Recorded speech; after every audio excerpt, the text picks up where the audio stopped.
Olá, meus alunos do 8º ano, tudo bem com vocês? Então, hoje nós vamos fazer o seguinte, nós vamos fazer a correção das páginas anteriores, tá bom? E vamos finalizar esse capítulo, finalizar não, porque daí vocês vão ter outras atividades para fazer. Na próxima aula vamos estar corrigindo, né? E a prof vai estar passando um trabalhinho no final para vocês, eu vou dar prazo para vocês me entregarem, tá bom? Mas vamos por partes, certo? Então vamos lá. Na página 80, nós tínhamos assim uma atividade para vocês responderem na apostila, que era para criar os cais flutuantes, não sei dizer isso, Cristo e Jane Claude criaram primeiramente, é diferente, né? Criaram primeiramente desenhos do projeto, prevendo e representando a obra.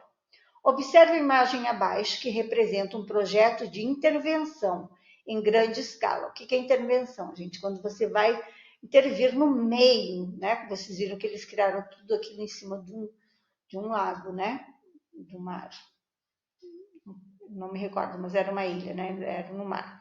Observe a imagem abaixo, que representa um projeto de intervenção em grande escala. Leia os trechos a seguir e associe-os com os elementos correspondentes. Vamos lá? Então, as respostas corretas seriam, vamos lá. As setas pontilhadas indicam a direção do tráfego de veículos. Letra D. Aonde que está a letra D? Vamos lá. A, B, C, D. Aqui, né? Tá? Então, a primeira é a letra D. As formas arredondadas representam árvores vistas sob o ponto de vista aéreo, né? Então, aqui é a letra C. Aqui, ó. Beleza? Tudo é questão de observação, gente, tá? Espero que vocês tenham respondido e não tenham só esperado a correção. Aqui. As setas indicam o campo de visão a partir da construção. Letra B, ó. Né?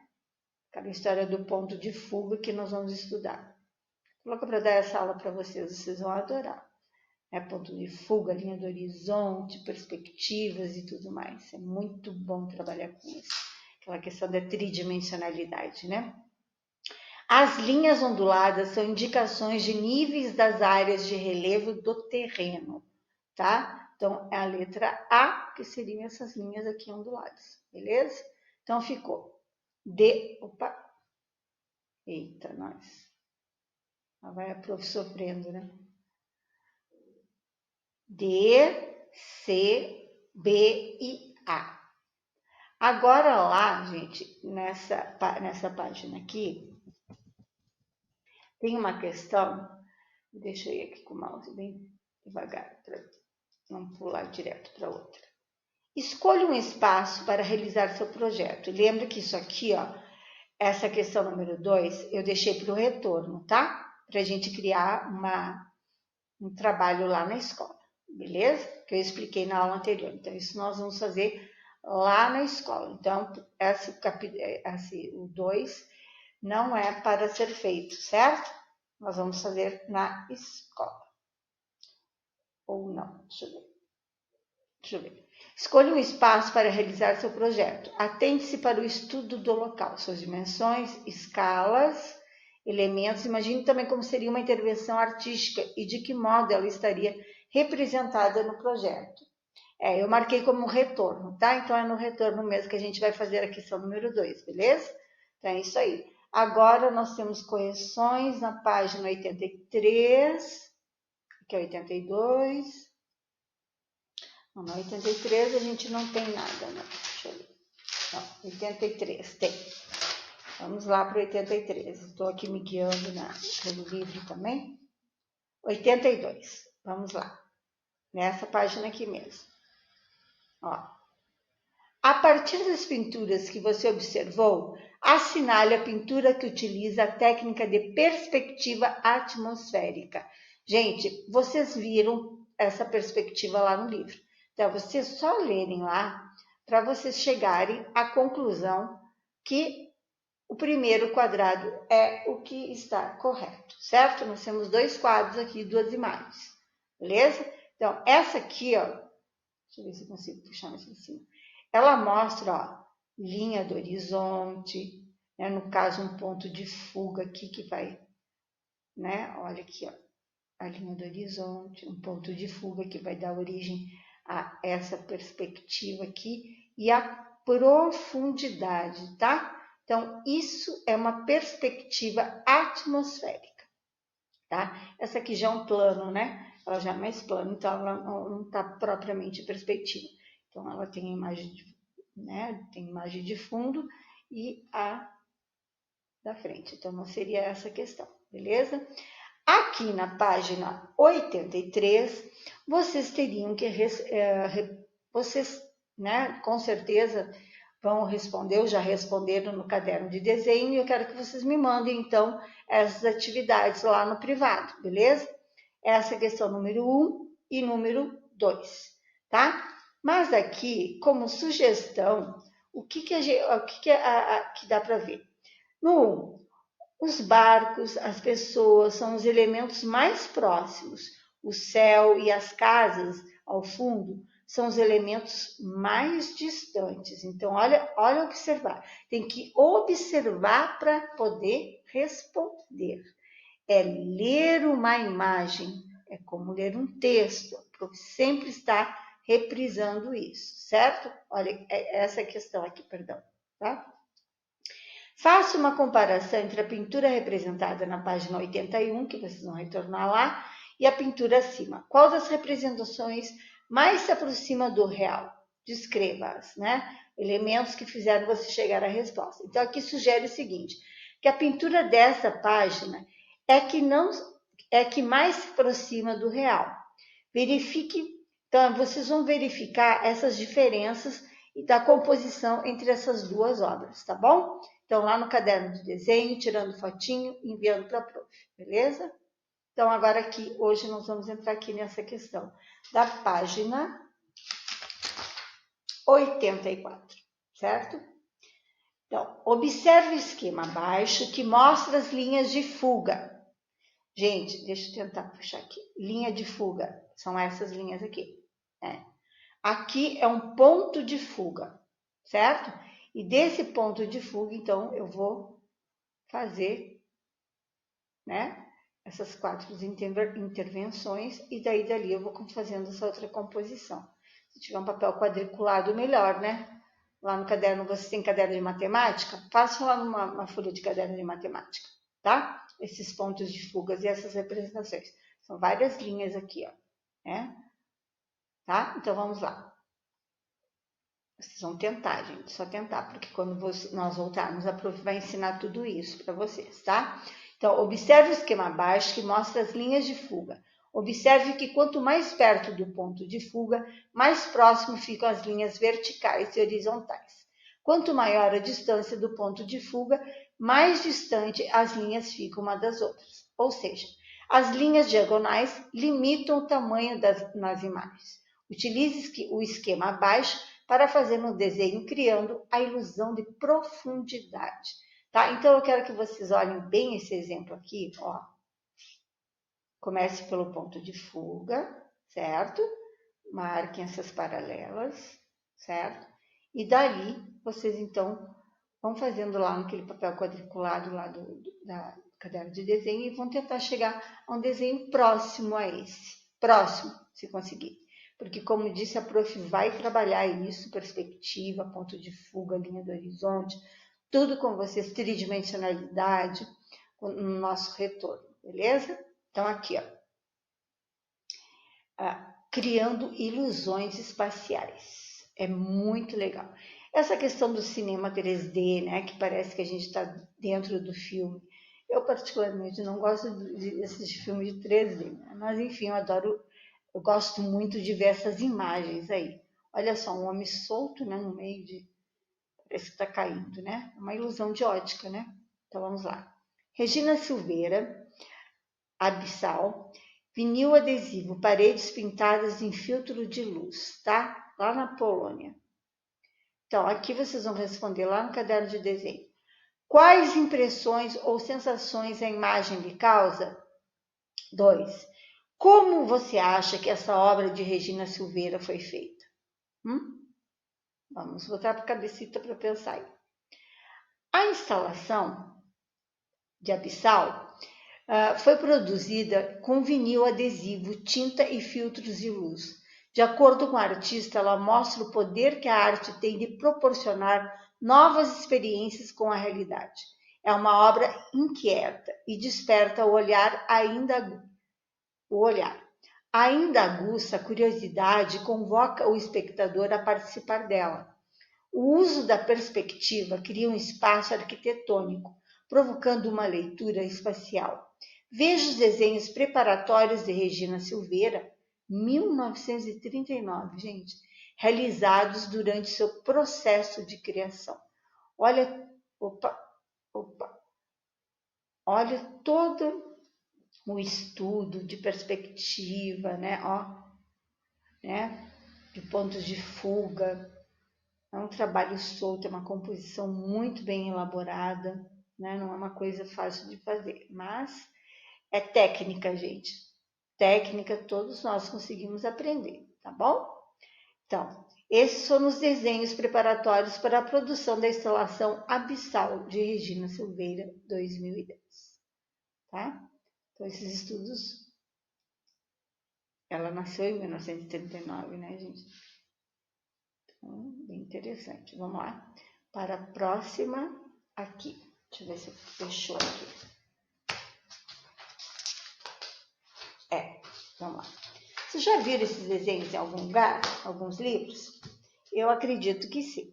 Vamos lá? Ixi, essa página eu não quero que vocês vejam. Aqui. Deixa eu pegar mais aqui. Deixar essa de fora. Não vale, mas enfim. Importa vocês saberem, né, gente? Não importa. O que importa na arte é vocês terem esse conhecimento. Eu sempre digo que a arte é uma coisa muito efêmera, muito abstrata, porque depende de quem a vê, mas é técnica, é todos os conteúdos ali, né? Tem que ter uma matemática, uma ciência, uma criação, é a história do homem, é filosofia, é tudo, é um conjunto de coisas, né?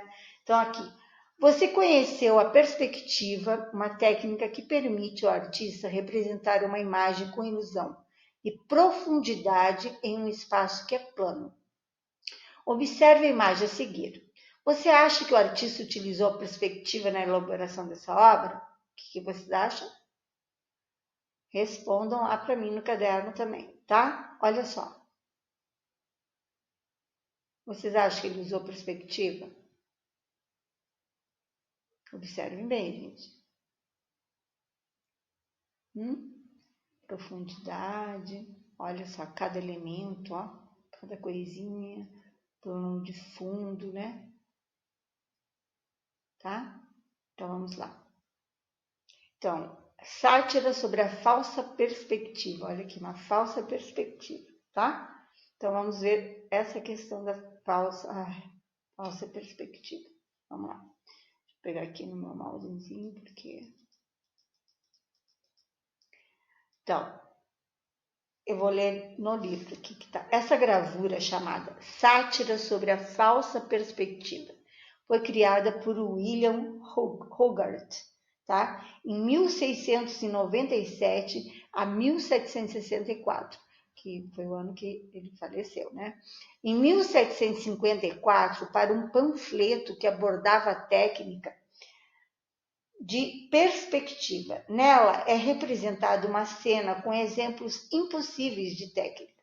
Embora os elementos individuais sejam coerentes, o conjunto em si é impraticável. Vejamos os motivos. Vamos ver os motivos? Aqui. Vamos lá. Já vou dar a resposta dessa atividade. Vamos lá. Impossível não dar a resposta aqui porque vocês não vão poder entender. Então, vamos lá. Na página, então, 87. Aqui. Vamos encontrar os erros de perspectiva na imagem pela descrição de seus elementos. Será que você consegue descobrir quais são os elementos impossíveis de perspectiva? Olhem aqui, ó. Essa cena aqui, ó. Tá? Então, letra B, que depois lá embaixo eu vou explicar. Aqui o que a letra B sugere. A ave parece desproporcional em relação ao lugar onde ela está. Vamos ver? Realmente, porque ela está grande. Né? Porque quanto mais afastado, menor ela fica. Então, ela está desproporcional. Então, a letra B. Aqui a letra C, na igrejinha. Vamos lá ver o que diz. A frente e o fundo dessa construção são visíveis ao mesmo tempo. Voltando lá à imagem. Da igrejinha. Ó, aqui, ó. A gente pode ver, ó. Plano, aqui. Ah, não é essa, não. Aqui, ó. Ixi, essa aqui. Ó. A gente pode ver toda ela planificada aqui, né? Então, vejam bem. Então, aqui a letra C. No terceiro quadro, letra D, que diz o seguinte. Embora estejam distantes, as duas pessoas parecem estar frente a frente. Aqui, vamos achar lá na obra. Aqui, ó. E é verdade, né? Então, é uma falsa perspectiva, gente. E aqui, a última, a letra A. Esse objeto que está mais próximo do observador aparece atrás das árvores que estão mais distantes. Vamos voltar lá? Ó. Exatamente, olha só, observem bem. Esses objetos, está mais próximo do observador, parece atrás das árvores que estão mais distantes.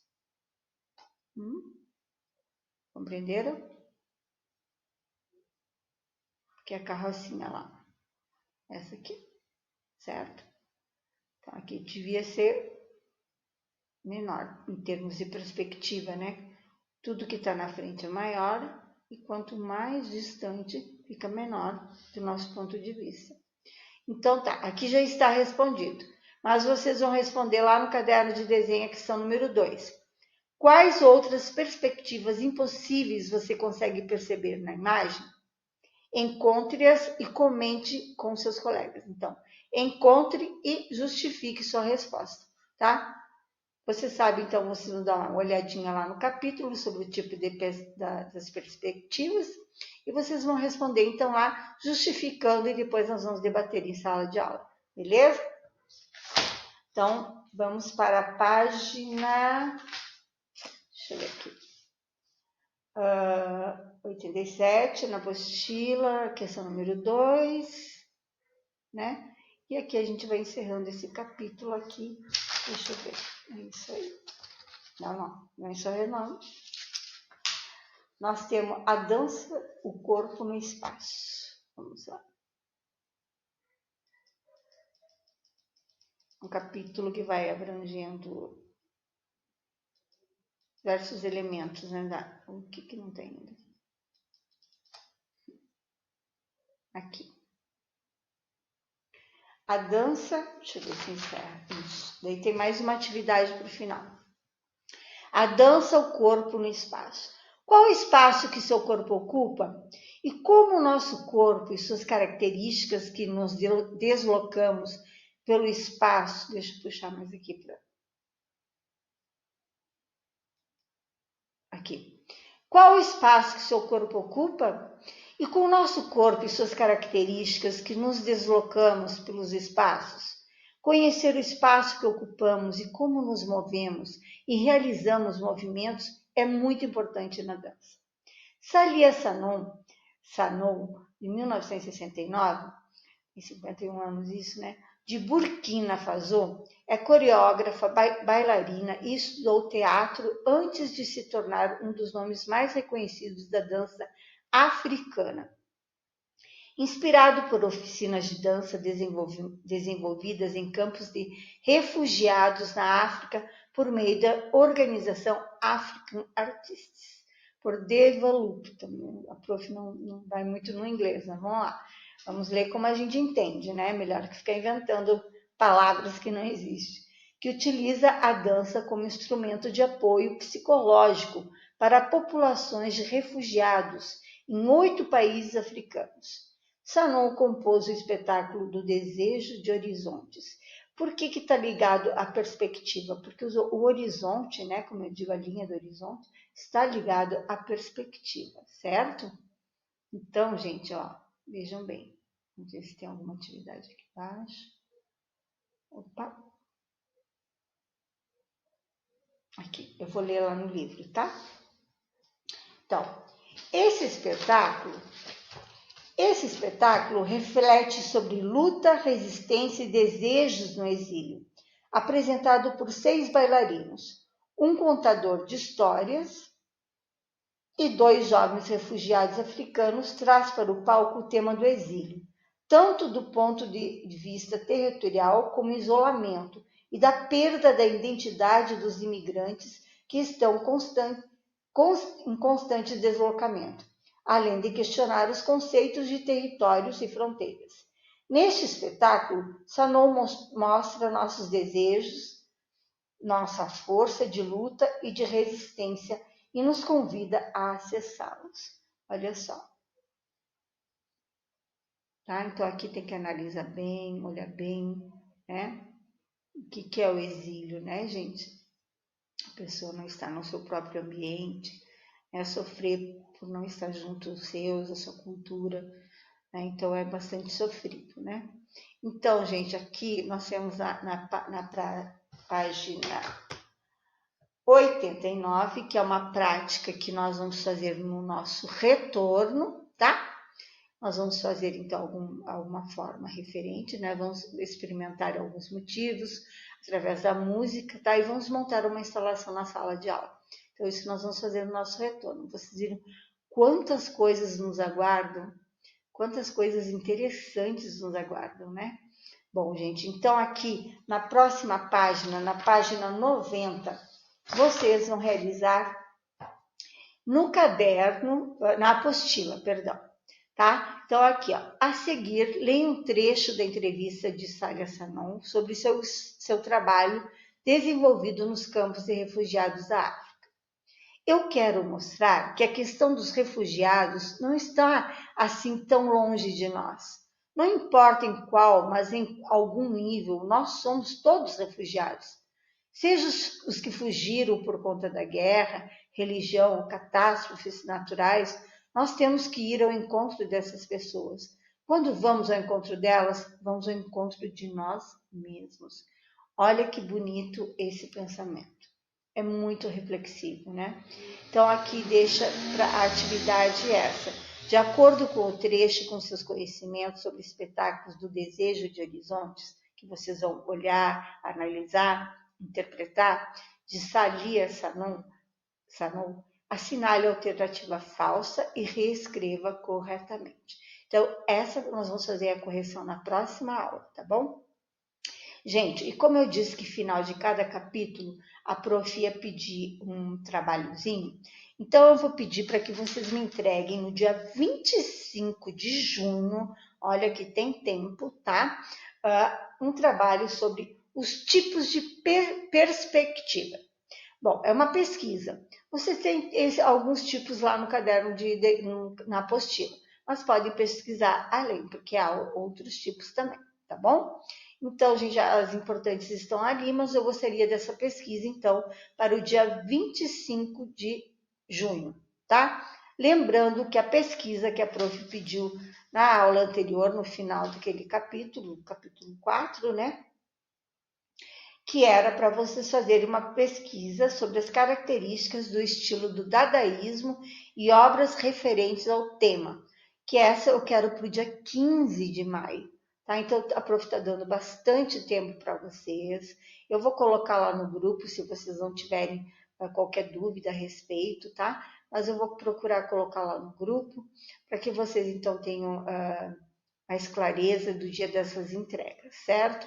Esses trabalhinhos, esse kit que vocês retiraram lá na escola, é para ser entregue dia 10, né? Então, tem aquela folha de artes que é referente ao capítulo 1, 2 e 3. Algumas atividades vocês já fizeram, então é só vocês reescrever atrás da folha mesmo, ou adicionar uma outra folha, e entregar lá na escola junto com o kit no dia 10. Agora, esses outros trabalhos, essas pesquisas que a prof está pedindo, eu quero que vocês tirem fotos e me enviem no particular, beleza? Então, qualquer dúvida, me procure. Na próxima aula estaremos fazendo a correção dessas últimas atividades e entraremos, então, no capítulo 6, gente. Olha como a gente já avançou. Questão do som e a música, tá bom? Então é isso, meus amores. A prof se despede aqui com vocês, aguardando os trabalhos que estão poucos, está muito lento. Eu sei que vocês têm bastante atividades, mas não esqueçam também de fazer os trabalhos de artes, que é muito importante para a cultura, para a globalização, para o ensino de vocês, certo? Então, assim, a gente tem que fazer todas as atividades propostas para validar esse ano também, para validar nossos estudos em casa, porque a gente tem que lembrar que a gente não está de férias, né? Nós estamos também estudando, nós não estamos em casa porque queremos, então é uma necessidade. Então a gente tem que fazer então as coisas que são sugeridas por todos os professores, tá bom, meus queridos? A prof não está fazendo live porque eu estou com um problema no celular, que meu celularzinho bugado, e o computador também está travando bastante, tá? Então, assim, eu prefiro fazer essas minhas aulas aqui e que vocês, então, possam estar me dando um retorno, né? Mandando as atividades de vocês no privado. Qualquer dúvida, me procurem lá, que eu estou sempre disponível a vocês, tá bom? Então, é isso, queridos. Fiquem com Deus. Uma boa semana. Que Deus proteja a família de vocês e todos vocês. E que logo, logo estaremos todos juntos. Um grande beijo. Tchau.